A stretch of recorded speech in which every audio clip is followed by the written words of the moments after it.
Et nous allons attaquer maintenant les conclusions de Régéfort. Donc, ça va se passer de la façon suivante. Je vais laisser la parole à Jean-Luc, auquel on a demandé de faire une petite synthèse et quelques mots de conclusion de cet atelier. Puis je vous donnerai quelques éléments au nom de Myriam Fournier, la présidente du centre, et Myriam aussi interviendra, dira quelques mots au titre d'AgroParisTech, donc deux des partenaires de Régéfort. Et puis j'évoquerai brièvement l'avenir de Régéfort et ce qui va se passer par la suite. Eh bien, merci Erwin. En fait, ce ne sera ni une synthèse ni une conclusion, Erwin. Je pense pas forcément te décevoir en te disant ça parce que tu sais à peu près de quel sujet je vais parler. C'est plutôt une ouverture peut-être qui résulte des discussions que nous avons eues pendant deux, 3 jours là autour des crises auxquelles il faut faire face, dont il faut se relever et auxquelles il faut se préparer pour le futur. Et donc, la question qui me taraude le plus, c'est comment mieux se préparer à l'avenir, aux crises que nous allons subir. Alors, derrière ces crises, en fait, au cours de ces journées, le changement climatique, pas uniquement, mais très largement, était présent. Et donc, le problème clé, sans doute, auquel nous devons faire face, est celui de l'adaptation des forêts au changement climatique. Alors, c'est un problème qu'on ne découvre pas aujourd'hui. J'allais dire,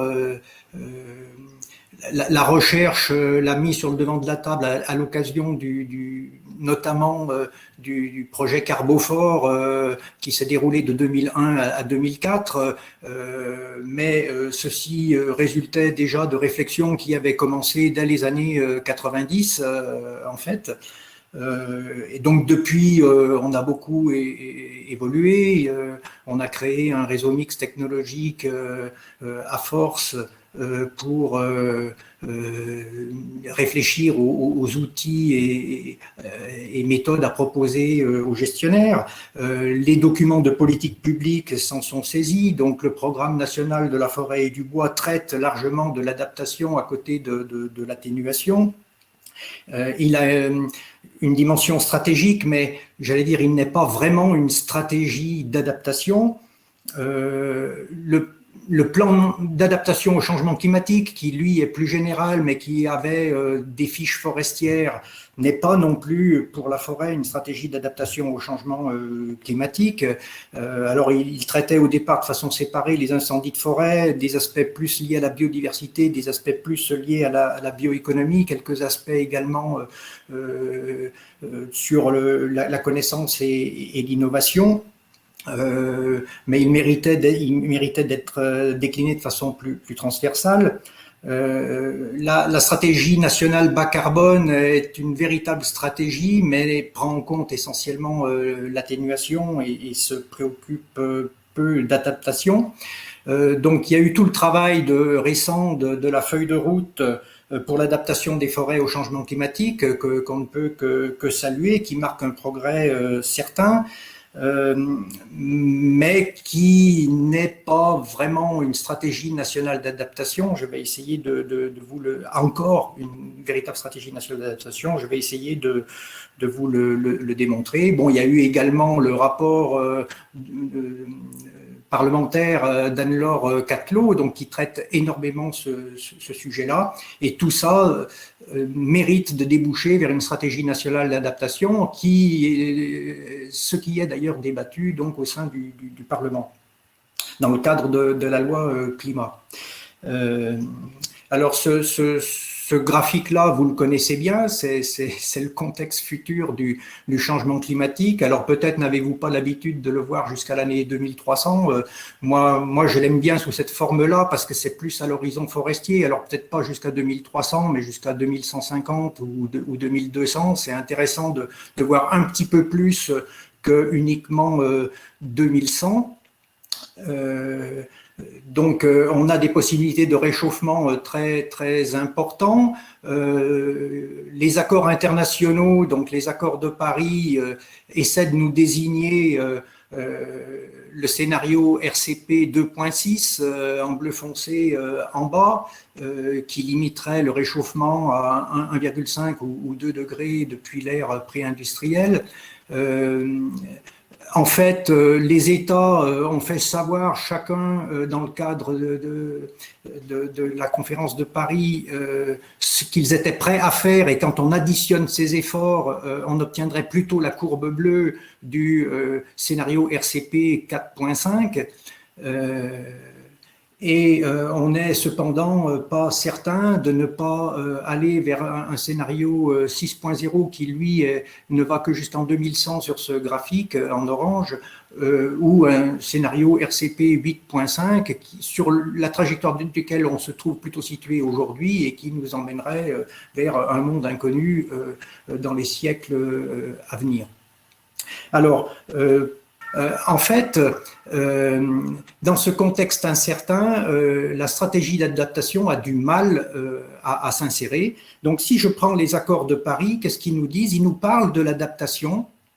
Enfin, l'accord de Paris nous parle d'adaptation, mais il en parle dans les limites des objectifs sur lesquels on s'est entendu au niveau de l'adaptation, de l'atténuation. Donc, qu'est-ce qu'il nous dit? Il nous dit, adaptons-nous à un scénario RCP 2.6, tel que je viens de vous le montrer, celui de l'accord collectif, j'allais dire, de Paris, et non même pas de la somme des efforts individuels que les pays voudraient consentir. Quand je prends le plan national d'adaptation au changement climatique, on trouve écrit noir sur blanc à peu près le même discours. On prépare une adaptation dans le cadre de la stratégie d'atténuation. Donc c'est vraiment parier beaucoup sur le fait qu'on va réussir l'atténuation. Et je dirais au niveau forestier, on ne peut pas rester uniquement dans cette idée que l'atténuation va réussir. Il faut se prémunir contre le fait qu'elle ne réussirait pas. Et ce n'est pas que dans le cadre forestier, on retrouve ça aussi dans le rapport de deux sénateurs, donc Ronan Dantec et Le Pinsec, qui portent sur l'ensemble de l'adaptation de la France au changement climatique, et qui évidemment envisage d'autres scénarios que les scénarios de l'accord de Paris.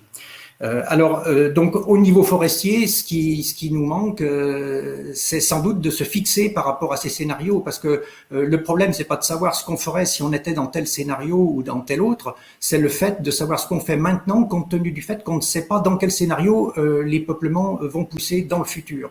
Et donc il faut faire une sorte de pari, ou en tous les cas élaborer une stratégie pour prendre en compte cette incertitude. Or, pour l'instant, aucun des documents que j'ai mentionnés ne précise à quel scénario on doit se référer dans le futur. Alors, j'essaierai de vous donner quelques éléments.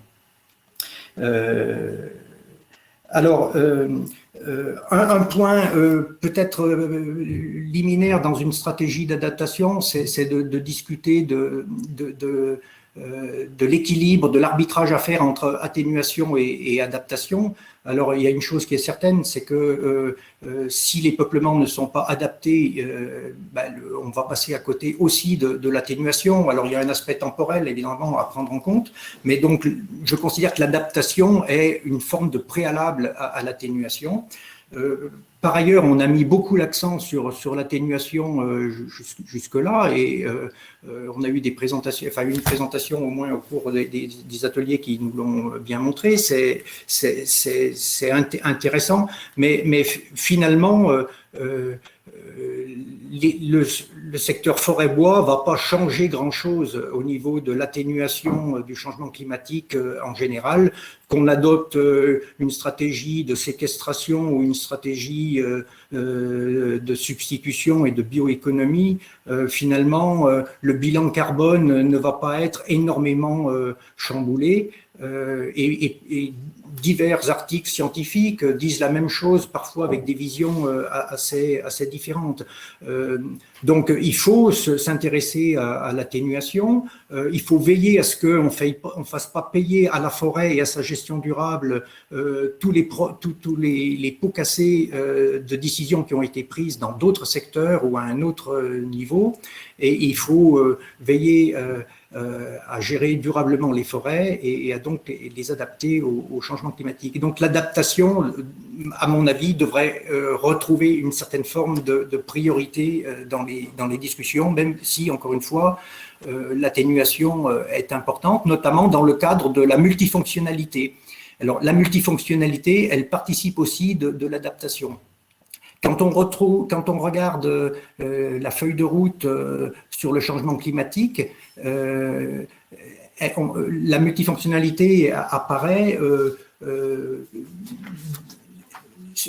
par deux aspects. D'une part, le fait que ce soit la production de bois qui finance souvent le revenu des sylviculteurs, et il est utile de trouver un autre mode de financement. Donc, il faudrait améliorer le financement des sylviculteurs. Et d'autre part, on la retrouve sous l'angle du label bas carbone, qui est une forme de financement supplémentaire qui pourrait venir. Mais tout ceci est bien insuffisant. Et en fait, si on doit développer des paiements pour services environnementaux, la principale raison, c'est pour réconcilier un intérêt public avec les intérêts privés, c'est-à-dire faire en sorte que les actions des propriétaires forestiers aillent dans le sens de l'intérêt public et qui est appelé par la multifonctionnalité et l'ensemble des services écosystémiques. Et ensuite, un autre aspect qui est assez intéressant et sur lequel je voulais intervenir aussi ici, c'est que la multifonctionnalité, c'est une forme de diversité, une forme de diversification de l'action forestière qui, en période de risque et de crise, joue aussi son rôle de partage des risques, ou devrait le jouer. Alors, les stratégies qui ont été adoptées jusque-là ne distinguent pas toujours très bien si on parle des peuplements ou des arbres existants ou des peuplements ou des arbres futurs. Alors évidemment, quand on va dans le détail, on se rend bien compte de quoi on parle, mais dans les discours, c'est pas toujours évident si on s'adresse aux arbres, aux peuplements existants, ou aux arbres et peuplements futurs. Quand on s'adresse au peuplement existant, c'est souvent par rapport à la vulnérabilité des essences, souvent telle qu'on le constate aujourd'hui, mais on ne dit trop rien par rapport à la vulnérabilité, ou pas assez en tous les cas, par rapport à la vulnérabilité des peuplements futurs. Et donc, pour ce qui concerne l'adaptation des peuplements forestiers existants, un point semblerait intéressant qui serait de savoir quels sont les peuplements qui, par exemple, sont gérables à 150 ans et qui pourtant dans 100 ans, ne devraient pas pouvoir supporter le changement climatique sous telle ou telle option. Parce que si c'est le cas, tous les peuplements qui n'auront pas encore 150 ans dans 100 ans risquent de passer à la trappe. Et donc là, l'idée, c'est évidemment de se dire, il faudrait quand même se baser sur un scénario particulier de changement climatique pour développer une stratégie d'adaptation par rapport à ces peuplements. Alors là, la stratégie que je propose, c'est de se fier à un scénario de changement climatique pas trop pessimiste, donc plutôt relativement optimiste, parce qu'on n'a aucune chance, compte tenu des aspects sociaux, de mettre en œuvre dès aujourd'hui une stratégie qui serait orientée par un scénario pessimiste. Et donc, il vaut mieux, par exemple, se fixer un scénario RCP 4.5 et essayer de s'y tenir. Et ensuite, si le changement climatique est moindre eh bien, forcément, les essences qu'on aura implantées devront de toute façon être adaptées aux conditions d'aujourd'hui, en plus des conditions d'un scénario RCP 4.5. Donc, dans l'intervalle, les choses devraient pas trop mal se passer. Et si le changement climatique est plus important, alors il sera temps, à la faveur des crises, d'augmenter l'ambition. Donc, pour les peuplements ou arbres existants, je dirais adoptons une première stratégie déjà RCP 4.5 qui fera dans les années à venir moins de vagues qu'une stratégie plus forte et irréaliste. Alors, en ce qui concerne les peuplements actuels, enfin les peuplements futurs, alors il y a évidemment derrière cette stratégie, pour les peuplements existants, il y a toute la sylviculture adaptée à mettre en œuvre, et on en a parlé au cours quand même des ateliers Régéfort. Pour ce qui concerne les essences futures, là j'aurais un raisonnement un peu différent. J'aurais tendance à dire si j'utilise une stratégie trop optimiste et que le changement climatique est plus grand, je ne pourrais pas revenir en arrière, et donc les efforts que j'aurais faits risquent d'être annihilés. Et donc il faut au contraire dans ce cas-là avoir plutôt une stratégie autant que possible pessimiste, et donc plutôt raisonner sur des scénarios RCP 6.0, éventuellement 8.5 si c'est possible, mais c'est pas dit que ça puisse marcher. Donc en tous les cas, une stratégie qui envisage un futur relativement pessimiste, avec des essences capables de supporter aussi les conditions actuelles. C'est là un peu la difficulté. Donc, c'est des idées que je donne, évidemment. Après, tout ceci serait à développer. Mais ces idées-là, me semble-t-il, manquent dans le discours actuel. Alors, ensuite, bien évidemment, la stratégie doit encadrer les crises. Et ce fait-là est assez bien traité, me semble-t-il. Alors, il a été bien traité par les ateliers Régéfort, mais il est aussi relativement traité dans la feuille de route sur l'adaptation des forêts au changement climatique qui a été prise, sauf peut-être que l'aspect assurance qui a été présenté ce matin mérite des additions par rapport à ce qui a été écrit jusque-là. Bon, je pointe l'aspect des Outre-mer qui, à mon avis, devrait nécessiter des développements spécifiques dans cette stratégie. Là, on n'en a pas du tout parlé parce que c'était pas peut-être l'endroit au cours des Régéfort, mais c'est quand même un problème qui est toujours à considérer dans les politiques publiques relatives à la forêt. Et puis enfin, donc évidemment cette stratégie, alors je dis enfin, mais c'est une ébauche, et il y a beaucoup d'autres réflexions, et d'ailleurs j'invite ceux qui auraient des idées particulières dans ce domaine à m'en faire part. Mais un autre aspect de cette stratégie serait de bien expliciter les articulations avec les parties prenantes. Et donc parmi les parties prenantes, je parle du tissu industriel. Donc actuellement, l'aval de la filière bois réfléchit plutôt dans le cadre du CSF bois, donc du comité stratégique de filière, et du contrat également qui est passé avec l'État. Et ces réflexions sont souvent déconnectées des réflexions sur la forêt proprement dite. Il faut renforcer les articulations, même s'il y en a quelques-unes, il faut les renforcer à ce niveau-là pour qu'on raisonne les choses avec les industriels. Alors en ce qui concerne les organisations non gouvernementales environnementales, les associations naturalistes, environnementalistes, etc., donc il y a aussi des discussions à renforcer. Et aussi des réflexions à avoir sur les stratégies en matière de biodiversité, par exemple sur la stratégie nationale des aires protégées. Qu'est-ce qu'on fait sur la stratégie nationale des aires protégées sous changement climatique. Je ne vois pas de réflexion forte, mais peut-être que je passe à côté, sur les implications du changement climatique sur la stratégie, cette stratégie et la stratégie biodiversité en général, la biodiversité étant très concernée par les changements climatiques également.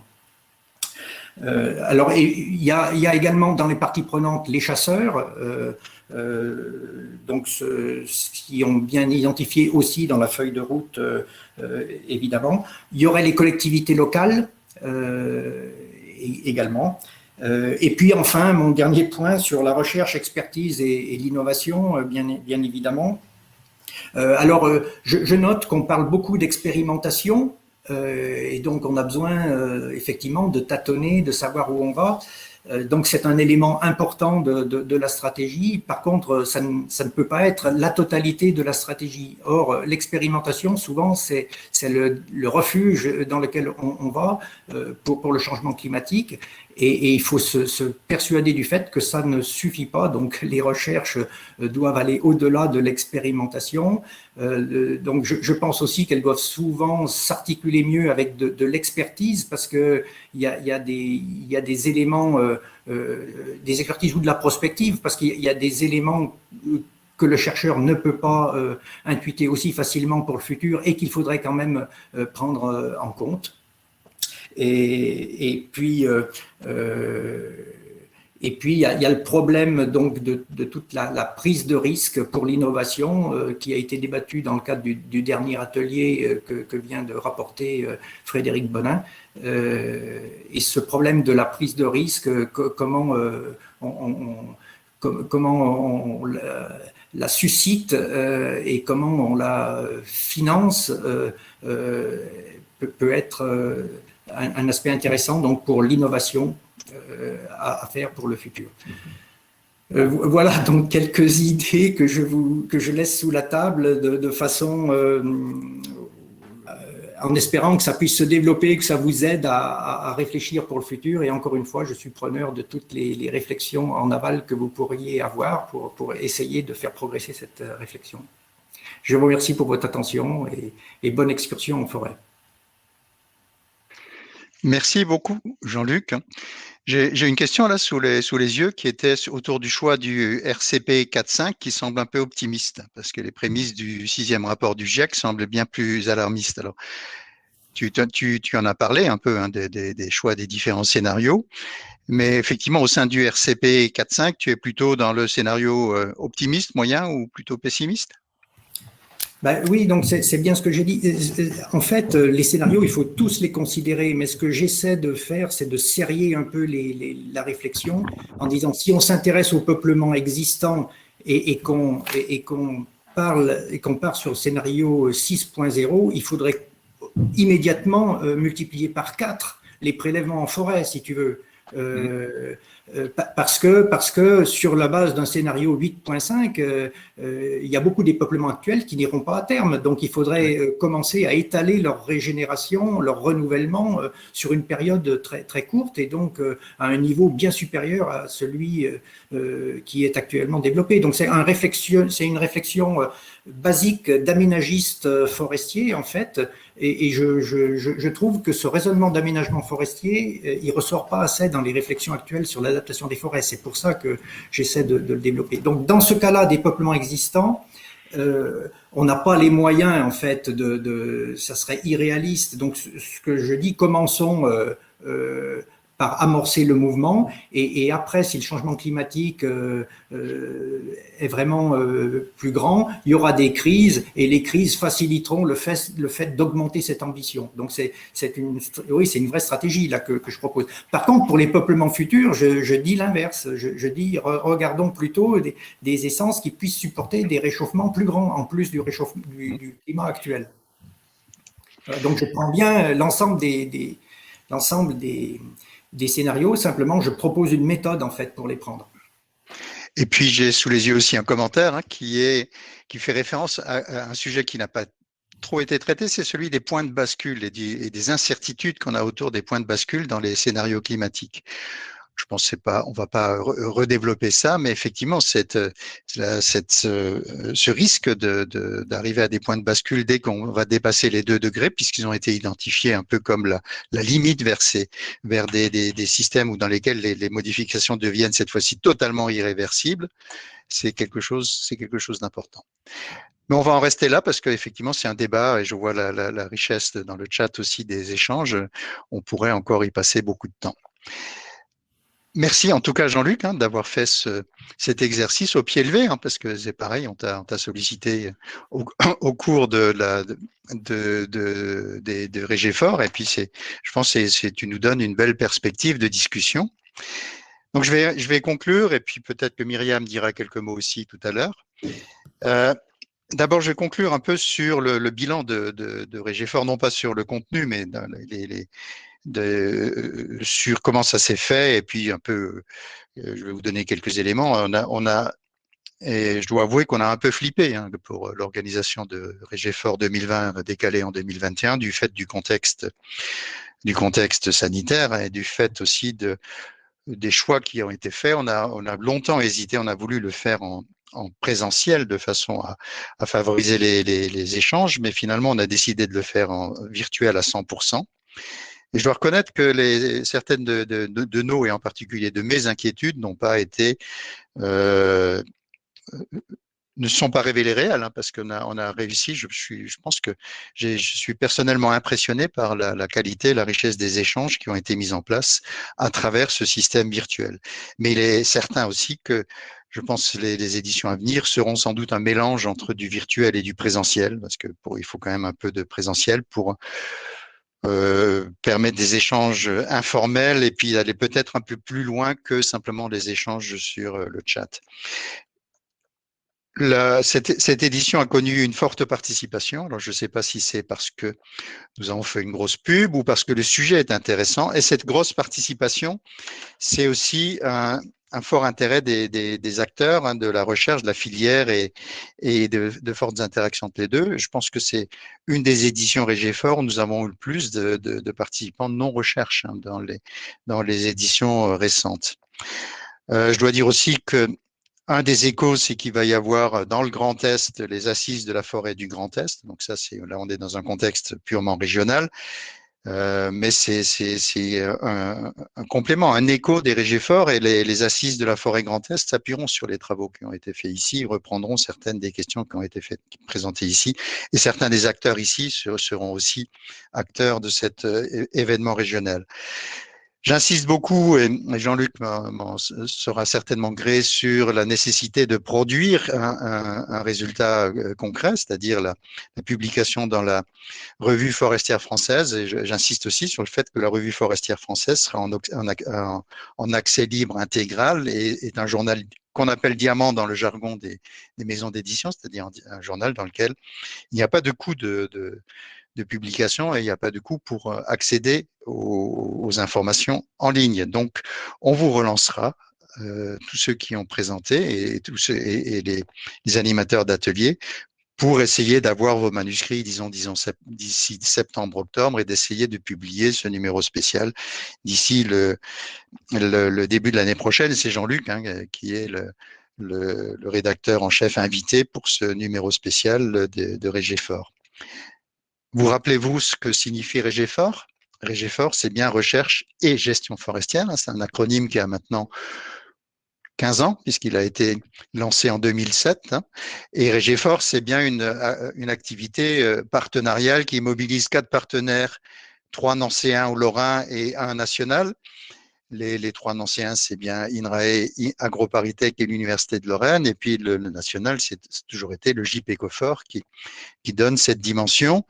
La dimension qu'on veut avoir pour Régéfort, c'est bien celle du monde forestier et du monde du bois francophone, qui va donc au-delà de nos frontières, puisque nous avons des collègues belges et des collègues suisses. Les Suisses ont fortement participé, voire certains collègues allemands, mais francophones, ont participé à cette activité. Donc c'est quelque chose d'important. Et puis je souligne aussi que nous avons été soutenus pour la réalisation de cet atelier par le Labex Arbre, par le Swiss Forest Lab et par de nombreux acteurs du Grand Est et au niveau national.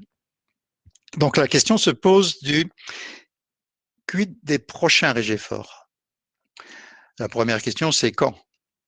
Et là-dessus, la réponse, c'est il y a une réponse optimiste de dire on va reprendre le rythme tel qu'on l'avait avant la crise sanitaire.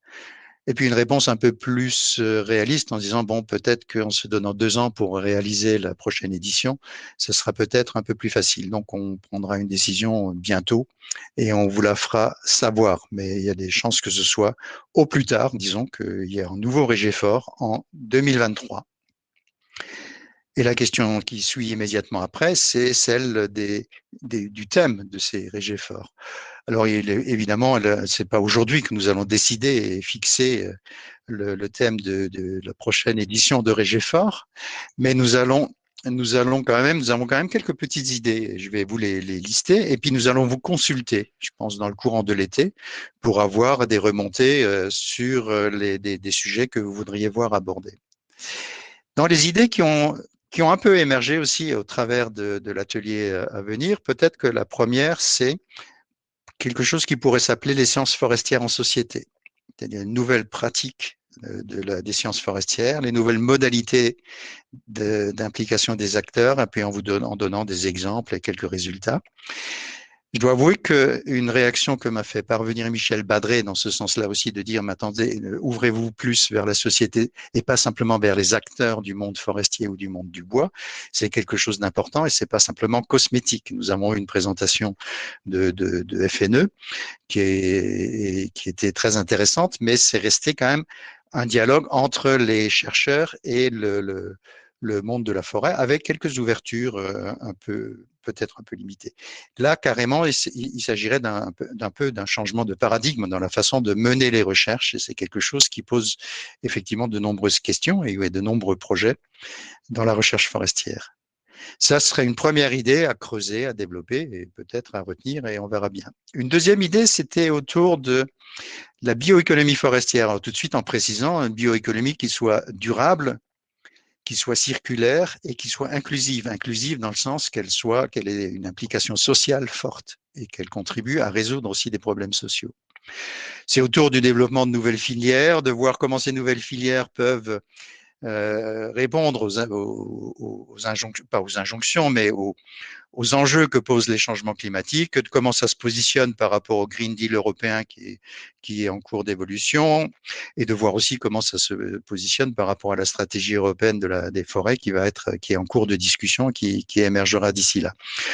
Donc, un sujet qui est plus sur l'idée de comment les pratiques et l'économie forestière peuvent contribuer à l'atténuation et à l'adaptation au changement climatique à travers de nouveaux développements dans lesquels l'utilisation des ressources produites par les forêts, de toutes les ressources et de tous les services produits par les forêts, sont vus comme un outil à la fois de transformation sociale et de transformation par rapport aux enjeux climatiques. C'est une idée qui a été traitée à Nancy il y a quelque temps dans le cadre d'un SIAG, d'un carrefour de l'innovation agronomique, mais que nous n'avons jamais traité de façon explicite sous cette forme-là dans le cadre des RégéForts. Une troisième idée qui a émergé, qui est assez présente aussi dans les discussions, c'est autour des forêts mélangées et de la résilience au changement climatique. Alors, cette idée, elle est certainement très présente. Et je vous rappelle que RégéFort, la première édition de RégéFort, c'était sur forêt mélangée. C'était sur forêt hétérogène et forêt mélangée, donc déjà traité en 2007. Le contexte de 2007 n'est pas du tout le même que le contexte de 2023. Donc, on pourra éventuellement remettre cet aspect en avant. Et puis, un quatrième sujet sur lequel on a de temps en temps quelques remontées, il y a des pans entiers de la recherche autour des forêts qui n'ont pas trop été mobilisés. On pense en particulier à tout ce qui concerne la biodiversité des micro-organismes, qui concerne les interactions entre les arbres et les micro-organismes en dehors de l'aspect pathogène ou ravageur, mais effectivement de dynamiques d'écosystèmes qui sont assez complexes. Voilà. 4 idées, c'est qui ne sont que des idées qui émergent et sur lesquelles on reviendra vers vous pour avoir des retours et des discussions. Et je pense en avoir à peu près fini. Je voudrais simplement dire que cette édition de Régéfort qui a été un peu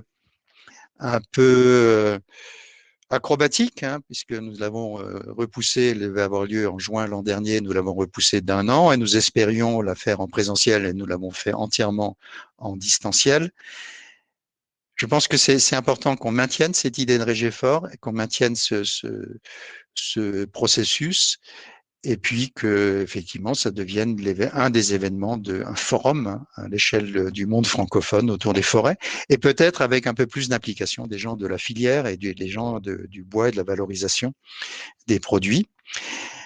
Et voilà, j'en ai terminé. Myriam, est-ce que tu veux rajouter quelque chose? Elle dit que non. Donc, on va clore ce Régéfort. Un grand merci quand même. Un grand merci à Corinne et à Tatiana en particulier qui ont quand même assuré, hein, parce qu'on les a pas toujours vus, mais vous avez tous interagi avec elles et qui ont assuré le déroulé de ces 2 jours. On a eu 2, 3 moments de panique ici dans la salle de contrôle, mais ces mouvements de panique ont été vite calmés. Bon, on a perdu un peu de temps au démarrage, où on a perdu, il y a eu quelques petits hoquets dans la mise en œuvre des outils informatiques, où on n'est pas des grands spécialistes de tout ça. Donc merci à elle, merci à tous ceux qui ont contribué, merci à tous les porteurs d'ateliers qui ont joué le jeu, mais de façon absolument remarquable. Merci à tous les contributeurs. Merci aux conférenciers et aux témoins. J'insiste aussi cette différence entre les conférences et les témoins. Je trouve que cette partie témoignage était extrêmement riche.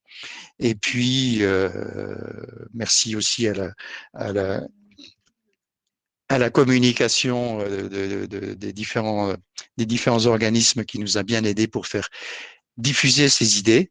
Et donc, d'abord, rendez-vous, vous entendrez parler de nous dans cet été pour quelques retours et aussi pour le lancement de la revue forestière française.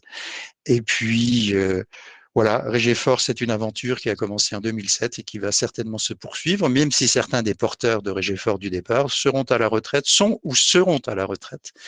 D'ici quelques temps, on verra comment on les mobilise, mais on continuera peut-être à se mobiliser. Je vois le sourire de Myriam derrière son écran. Les intéressés se seront reconnus. J'ai cru voir aussi dans le chat un certain nombre de références au fait que même les retraités étaient encore des représentants de l'État, puisque les retraites sont payées par l'État. Voilà, j'en ai fini pour aujourd'hui. Merci à tous et puis bonne sortie. Je vois un rayon de soleil ici, malgré quelques nuages noirs pour la sortie de cet après-midi. Et je suis impatient d'aller voir la forêt d'exception de Verdun demain, même s'il faut ouvrir le parapluie pour arriver à la voir. À bientôt à tout le monde.